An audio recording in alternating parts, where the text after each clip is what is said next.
Day one one day, day one one day. ये day one और one day वाली तुम्हारे भी फीड्स और रील्स में आ रही है क्या?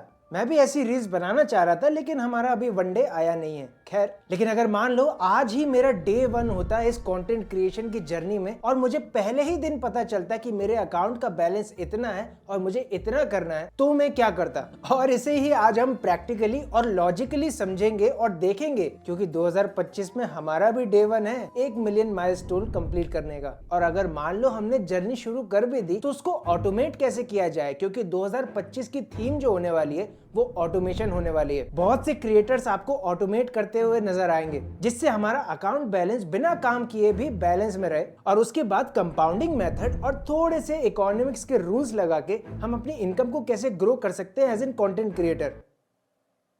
मैं अपनी कच्चे चिट्टे क्यों खोल रहा हूँ, छोड़ो यार।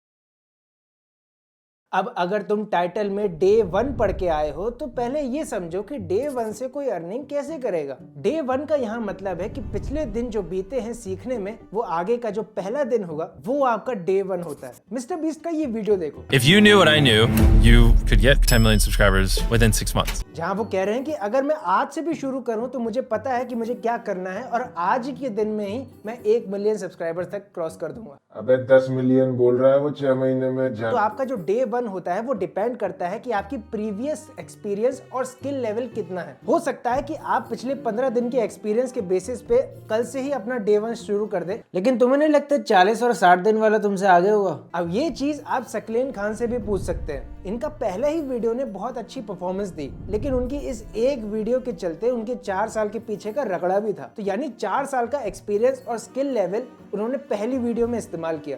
तो डे वन आपको प्रॉफिट तभी देके जाएगा जब आपको पता हो कि डे वन पे क्या रिलीज करना है। इसका मतलब ये नहीं है कि तुम कल से ही चालू हो जाओ इस वीडियो को देखने के बाद। लेकिन अगर मैं फिर भी करना चाहूं तो हाँ, मैं भी समझ गया, तुम भी जिद्दी वाले गाने ही सुनते हो स्पॉटिफाई पे, तो उससे फिर तुम्हारे 2 तरीके ही बनते हैं कि तुम डे वन से ही स्टार्ट कर दो। पेटीएम पर 100 रुपए प्राप्त हुए।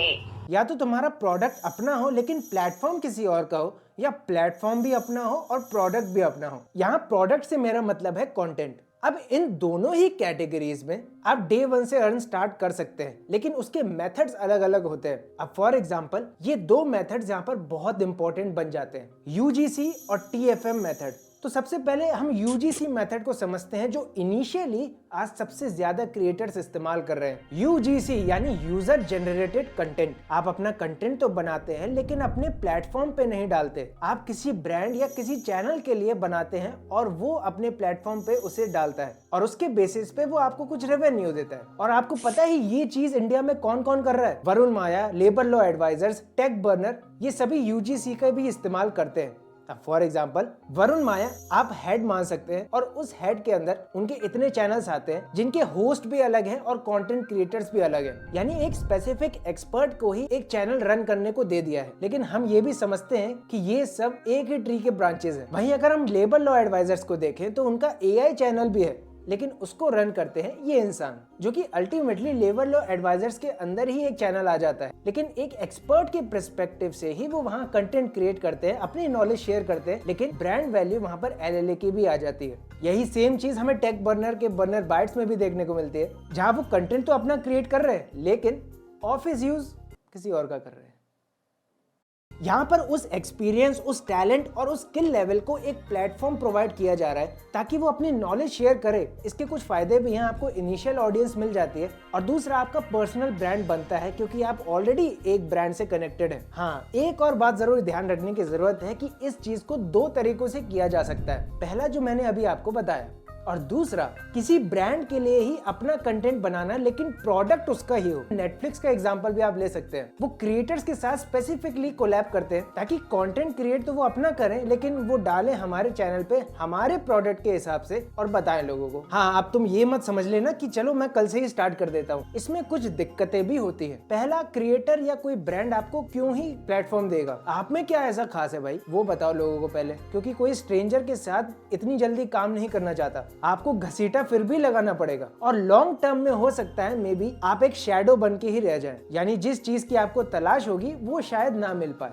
खैर, फिर भी तुम्हारे पास दूसरा ऑप्शन है, TFM method, time framing method. Time framing method का इसलिए यूज किया जाता है जब आपको बल्क में क्वालिटी कंटेंट को डालना हो। अब ऑब्वियसली अगर आप क्वालिटी कंटेंट बनाते हैं तो उससे आपकी रीच बढ़ती है, रीच से आपका ब्रांड बनता है और ब्रांडिंग से स्पॉन्सर्स आते हैं और आपको एड रेवेन्यू भी मिलता है। इस चीज का इस्तेमाल अभी फॉरेन क्रिएटर्स बहुत ज्यादा करते हैं, तो ये काम कैसे करता है वो जानना जरूरी है। अब मान लो तुम्हारा डे 1 WTF से चालू हो रहा है। अभी तुम्हारे पास वैसे 22 से 23 दिन है, लेकिन मैं राउंड फिगर 30 दिन मान के चल रहा हूँ। अब 30 दिन में आपके पास मौका है कि 30 वेल रिसर्च, वेल एडिटेड और सिग्नेचर हुक्स के साथ 30 दिन के लिए रील्स और शॉर्ट्स को बना के रखें। शॉर्ट्स और रील्स मैंने इसलिए रखा है क्योंकि एक अच्छी रीच आपको मिल जाती है इनिशियली, और YouTube भी इसे चाहता है कि हाँ, लोग इसे बनाए रीच के लिए। 30 अपलोड्स आपने अगले महीने के लिए शेड्यूल करके रख लिए हैं, और अगले महीने जब आपके अपलोड हर दिन हो रहे होंगे, 10वें दिन आप फिर 30 कंटेंट बनाओ जो उसके अगले महीने अपलोड होंगे। इससे आपको पूरा 10 दिन का गैप मिला है अगले महीने के लिए रिसर्च, स्क्रिप्टिंग और कंटेंट्स को ढूंढने के लिए। अब इससे होगा क्या, आपकी कंसिस्टेंसी मेंटेन रहेगी, और अगर आप हर दिन कंसिस्टेंट हैं तो YouTube आपकी टारगेट ऑडियंस को शिद्दत से ढूंढना चालू करेगा। हाँ, मैं जानता हूँ कि मैं बहुत मुश्किल तरीके देता हूँ, लेकिन आसान भी कौन सा काम करता है। अगर आपको इस चीज पे यकीन ना आ रहा हो तो इस क्रिएटर से तो आप मिल ही चुके होगे ना कुछ दिन पहले।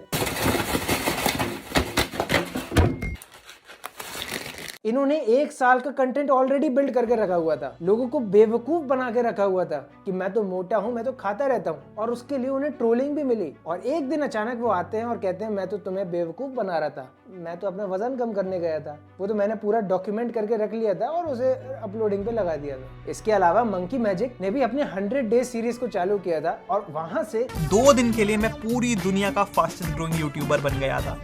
देखने रहे, हर कोई आज 30 डे सीरीज ला रहा है, 100 डे सीरीज ला रहा है, मैं नहीं लाऊंगा। भले ही मैं मानता हूं इससे डे 1 से अर्निंग स्टार्ट ना हो, लेकिन डे 1 और 1 डे वाली जो जर्नी है ना, वो थोड़ी छोटी हो जाएगी। लेकिन अब आप सोच रहे होंगे कि इसके अंदर मैं क्या कंटेंट डालूंगा, तो आपको 3 कैटेगरीज के कंटेंट जरूर डालने चाहिए, चैलेंज कंटेंट, जर्नी कंटेंट या एक सीरीज बेस्ड वीडियोस। हाँ, बस ये बात दिमाग में रखना कि ये जो 3 चीजें हैं वो आपके नीश जो आप चाहते हो उसके हिसाब से हो। इससे याद आया कि आपको पता है चाइना में एक कॉन्सेप्ट चला है माइक्रो ड्रामा का। वो एक टीवी सीरीज होती है स्पेसिफिकली रील्स और शॉर्ट्स के लिए। और मजे की बात यह है कि अगर आपको अगला एपिसोड देखना हो तो लोग उसके लिए पैसे भी पे करते हैं ताकि जल्दी लाओ एपिसोड। और अब तो वैसे ही यूट्यूब रील्स की लेंथ 3 मिनट हो गई है। लेकिन अगर मान लो मेरी स्ट्रीक टूट गई तो वहां काम आएगा ऑटोमेशन। तुमने ये रील तो देख ली होगी ना अब तक। Guys, check these videos out. These videos by Varun got over 100 million views per month on short form. And the best part, he hasn't shot any of it. This is mostly AI generated. वहां पर 2 tools का इस्तेमाल आप कर सकते हैं। पहला हेजन। हेजन के अंदर आप आएंगे तो आपको यहाँ पर तीसरा एक नया ऑप्शन देखने को मिलेगा, इंटरैक्टिव मॉडल्स का। यानी अब आपके मॉडल्स हाथ, पैर सब हिला सकते हैं, मतलब अपर बॉडी। और फिर आप 11 लैब्स पे आके अपने वॉइस को ट्रेन कर सकते हैं। हाँ, ये बात जरूर याद रखना कि वॉइस ट्रेनिंग में आपको बहुत टाइम लगता है, एक दिन में नहीं होगा। अगर आपको एक अच्छा वॉइस आउटपुट चाहिए और कंसिस्टेंट वॉइस आउटपुट चाहिए, अलग अलग वेरिएशंस में अपने मॉडल को ट्रेन करना पड़ेगा। अगर आप चाहते हो कि यार उस पर हम वीडियो लाएं, एक शॉर्ट वीडियो, तो बस आप एक कमेंट कर देना, बिजी हूं मैं, ठीक है। लेकिन अब सवाल आता है हम इसे ग्रो कैसे करेंगे। एक बहुत ही मशहूर पुरानी कहावत है एक बिजनेस बनाने के लिए इस कंटेंट इंडस्ट्री में, build one product that you can sell infinite times. और यही आज हर कंटेंट क्रिएटर कर रहा है। वो एक चीज बिल्ड करते हैं और उसे इनफाइनाइट टाइम के लिए बेच देते हैं। अब उन चीजों में ये चीजें आ जाती हैं जो अल्टीमेटली फिर वो अपने एड्स और पर्सनल ब्रांडिंग की मदद से इनफाइनाइट टाइम सेल करते हैं। अगर मैं इसका एक नमूना दूं तो अंकुर वारिकू ने डू एपिक शिट अपनी बुक लिखी थी। अगर जिस तरीके का मेरा पर्सनल ब्रांड है, मुझे 5 से 10 हजार लोग ही मंथली मिल जाते हैं, तो मेरा काम ही इतने का हो जाता है भाई। और इसी प्रिंसिपल पे आज हर एक कंटेंट क्रिएटर काम कर रहा है। एक बार बनाओ और अनगिनत बार बेचो। हाँ, तुम ये भी सोच रहे होगे कि हम क्यों नहीं करते फिर ये। देखो ऐसा है, अगर कोई वैल्यू फ्री में मिल रही है आपको तो आपको ले लेनी चाहिए। अब दूसरी बात, हम खुद अपना सीख रहे हैं, अपना ब्रांड बिल्ड कर रहे हैं अभी, तो क्या ही बता दूंगा अभी तुम्हें। कल को अगर मुझे कभी लगेगा कि हाँ मैं एक ऐसी वैल्यू दे रहा हूँ जो एक वर्थ इट है लोगों के मेहनत की कमाई से थोड़ा सा हिस्सा लेने के लिए, तो मैं भी लॉन्च कर दूंगा। खैर बकवास बातें बाद में, ये वीडियो बिल्कुल मत देखना क्योंकि इसमें कुछ हार्ड चीजें हैं जो बोली गई हैं और वो शायद तुम्हें अच्छी ना लगे।